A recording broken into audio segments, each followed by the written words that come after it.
presenter form अभी announce करेंगे. Thank you so much, Anushri, for the Hindi translation. And now it's time to call upon the next guest speaker for today. And I'm very glad to announce that it's her birthday as well. So a very happy birthday to Miss Michelle Gould. Can we have a round of applause for her to wish her a happy birthday? Happy birthday from all of us. All the way she is enjoying her birthday from America to Calcutta. On behalf of all of us, we wish you many more years of happiness and success.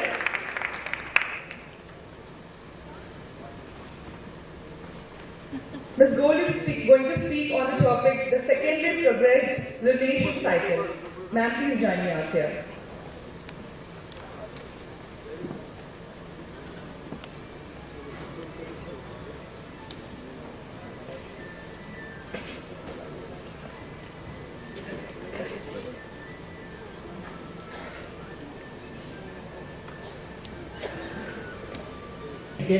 So it's almost full, but not quite. Then we reach the full moon, and that's the illumination of the seed that we planted at the new moon. At the disseminating phase, we start losing light.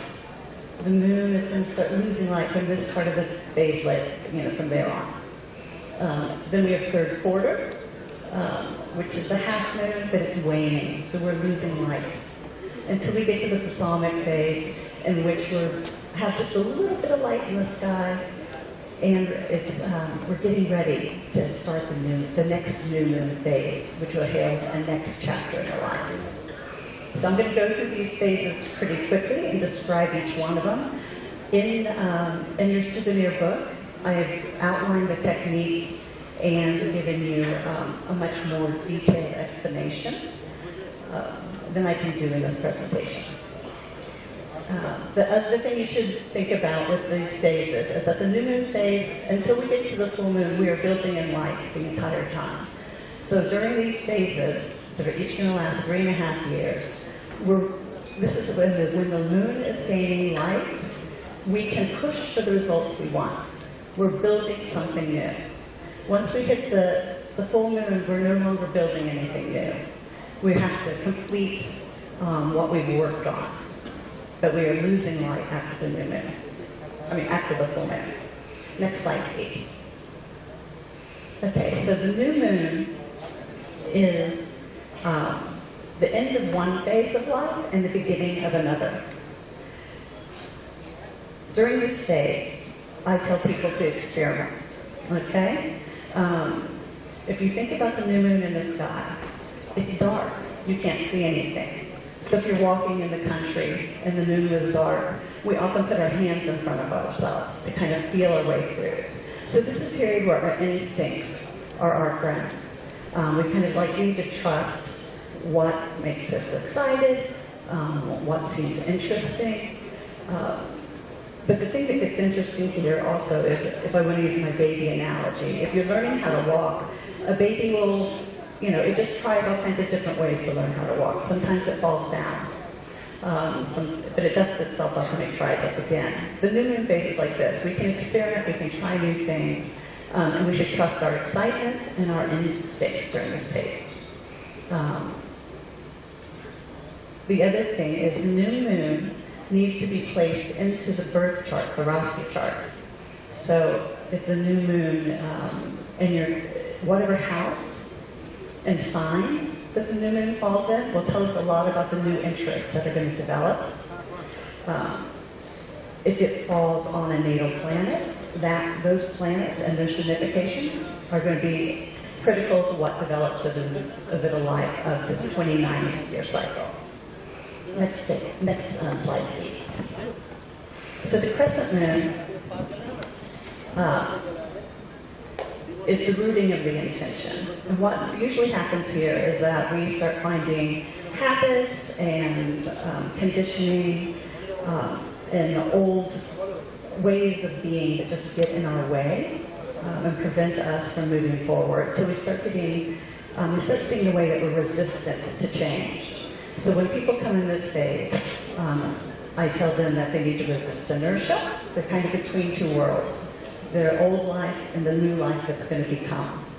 And it's always about pushing towards the new life. Next slide. At the first quarter moon, we reach a critical stage. It's a crisis period. So there's usually some sort of outer changes to our life that need to happen to accommodate the new growth, the new developments that's happening. Tests of resolve show up.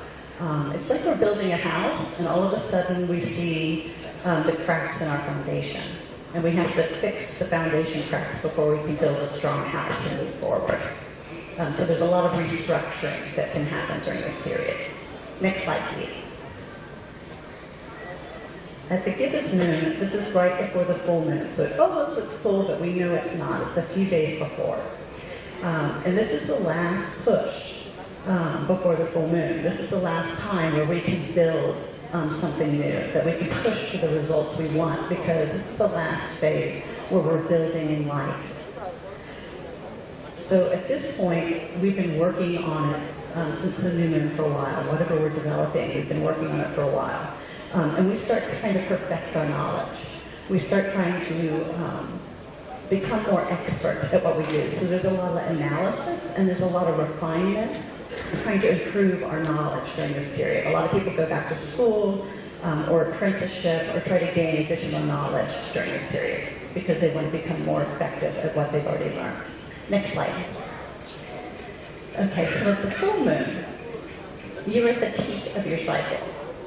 Okay, this is the harvest. This is since the new moon, you've been traveling, you've been working on something for about 14 years. And this is the fruition or the blossoming of the seed that you planted at the new moon. So if the new moon direction hasn't been as fruitful, a lot of times what I'm having to tell my clients is to enjoy the distance that they've come, to appreciate everything they've learned thus far. Because you're no longer building anymore. And sometimes there's some slight adjustments that people do because they need to kind of scramble to make some changes to line up what's going on. But the biggest thing you know is at the full moon, you're at the peak. You're accomplishing something that you began at the new moon 14 years prior. Next slide. Okay, so the disseminating phase is the first phase where we've ended growth. Growth is no longer happening. We're waning in life, so we're not gaining any more life. At this point, you've gained the meaning and the knowledge, and you've come to the full moon point where you really hit your peak and you understand what you're doing, and you should have some accomplishment at that point. The disseminating moon is when you start sharing what you've learned. You start sharing it by talking and teaching and sharing the journey that you've been on, but you also kind of share it because you embody the knowledge that you've gained since that new moon. You're kind of a walking, talking embodiment of that knowledge now. Next slide, please. Okay. The third quarter moon is also a crisis point, but instead of being an outer crisis where you have to kind of restructure your life like you had at the first quarter moon, it's just more of an internal crisis, where you kind of realize that everything you've done to this point doesn't have the same, it doesn't hold the same excitement for you anymore.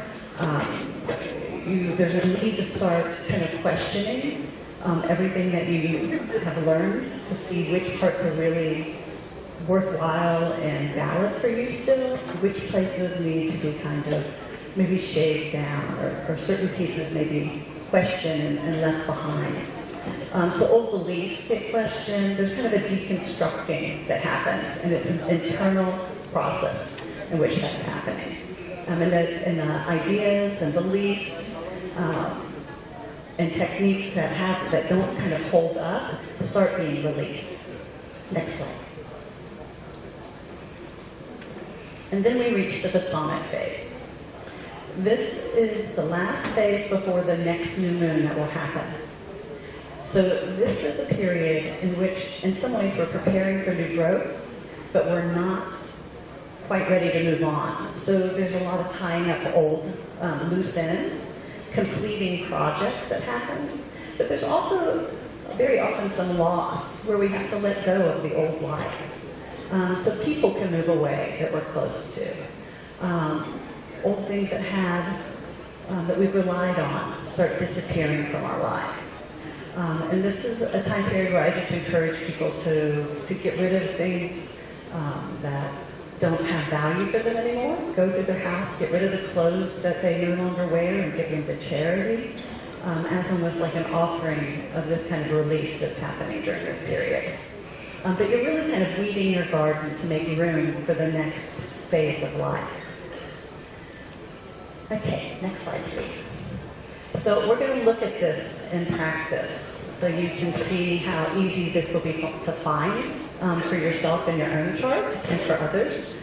And I'm not going to have time to go through these examples for all 8 phases, because we don't have the time to do that. But I will go over the new moon phase and the full moon phase and a bit of the balsamic so you can see how they're tying up everything, preparing for the next moon.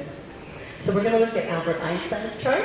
He was born on March 14th in 1879 in Ulm, Germany.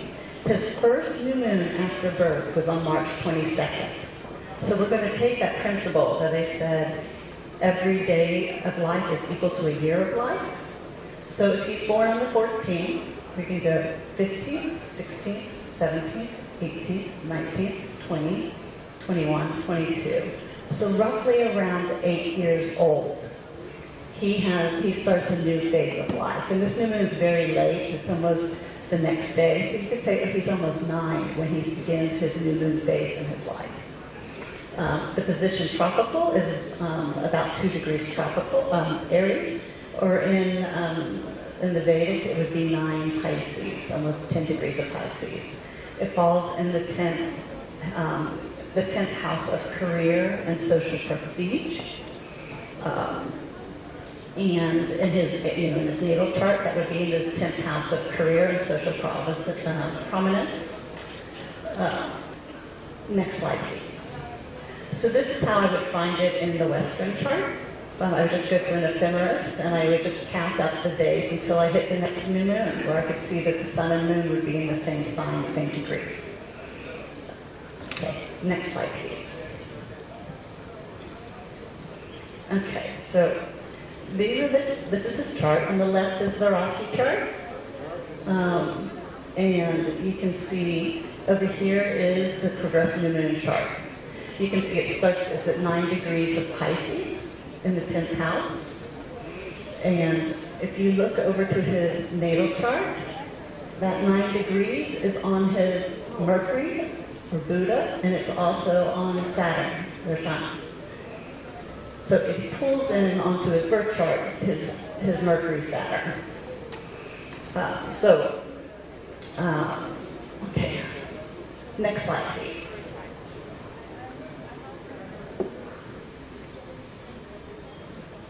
Thank you. So we would expect at 9 years old, 8 years old, 9 years old, something's going to happen that connects to his career, okay? There's going to be a new start that's connected to career, okay? It's connected to his Saturn and Mercury that's in the 10th house of his Rasi chart. So that can be very structured, careful thought, okay? Scholarly pursuits, the need to kind of define limits. It can be a signature for science at times. In the tropical chart, it falls on Aries. That can be very pioneering. So at the age of 9, he on his own, can we go back one slide, please? There we go. At 9 years old, he decides that he is really interested in science, and he begins a private, kind of a study on his own. He decides he's going to read as much about science as he can find. So kind of internally on his own, he decides he's going to read every science book he can find. So that is, that becomes the thing that starts at that time period. It's the beginning of his scientific life, even though he's just a kid. He says, I want to do science, I'm going to read everything I can find. Next chart, please. So that was the new moon. At the full moon, so the seed he plants at the new moon at age 8 or 9 comes into bloom at the full moon. And at the full moon, towards the end of that cycle, each of these little phases lasts about 3.5 years. He publishes 5 papers 5 groundbreaking papers. One is the special theory of relativity. The other has his famous formula of E equals mc squared. And he moves from this obscure patent clerk to a groundbreaking, paradigm-shifting physicist on an international level. So basically that's the seed, and I'm going to start reading about science, to the fruition of publishing and kind of shaking up the entire world of physics. Okay. Next slide, please. At his Balsamic phase, right before he's going to have his next new moon in life, so 29 and a half years after 9 years, being 9 years old, he's tying up everything he began back at the new moon. And during this period, he finishes his general theory of relativity, okay? So he's moved, all the light's gone, he's tying up, he's consolidating everything he built from the time he was 9 years old.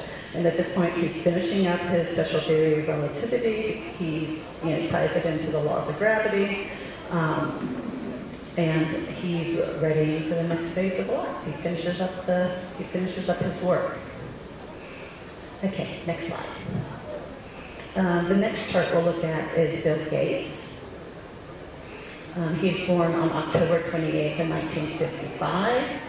The first new moon after birth is on November 14th.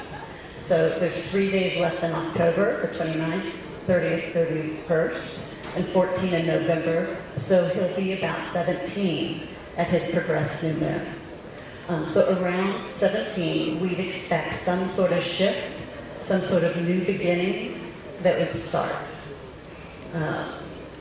The position is 22 Scorpio in the tropical, or 28 Libra in the, 28 Libra in the Indian. And it falls in the 5th house of children, creative progeny, risk, speculation, sometimes great riches. Next chart, next thing, thank you. So here's the Rossi chart on the left. And the new moon, when he's 17, he goes to Harvard. He goes to Harvard as a pre-law student. He thinks he's going to be a lawyer. And within the first year, he's taken every advanced math course and blown through all the computing courses. And he changes his major. And the other thing that happens during this new moon phase is that there's someone who's created a personal computer, and he calls them up from his dorm room and says, why don't you let me write some software for that? And he ends up dropping out of school to go write the first software for a personal computer, and he names it Microsoft. Okay, so that's the new moon phase. Next slide, please. Okay, at his full moon phase, he's 31 years old, and he becomes the youngest person ever to be a billionaire, based on this company called Microsoft that he's gone on to create. He also meets his wife at this point. Okay, next slide, please.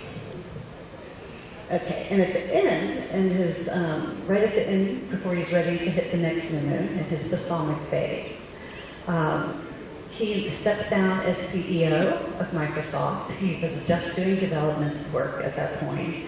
He also creates a foundation, a charitable foundation called the Bill and Melinda Gates Foundation. And I think this is interesting because his next new moon is going to be in the 6th house of service. He's also, during this time period, gone through enormous amounts of litigation and is kind of the face of corporate evil in some ways.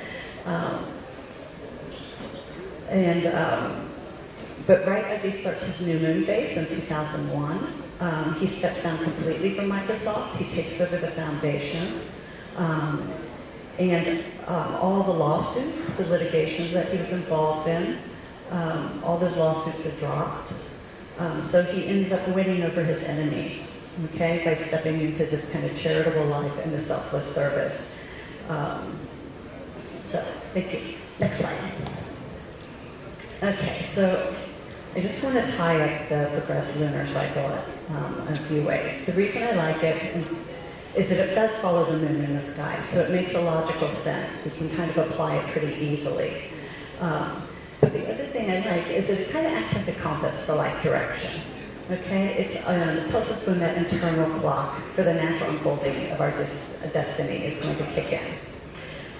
It helps us, if we have clients coming in, to help the client see the kind of natural rhythm of their development and reassure them that their life is kind of moving along, they're kind of where they need to be.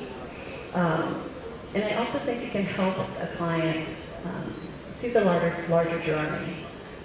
And anchor their life in this larger journey of that I've started here, I have been building these things, and this is the fruition, or this is me letting go of everything I've built up to this time and preparing for the next cycle. I also would tell you to add the nakshatra. We don't have enough time to go into that here, but the nakshatra of the new moon can speak a lot to what's going on for the next 29 and a half years of that new moon. There's more detail in the souvenir book if you want to get some more of the calculations. Thank you very much.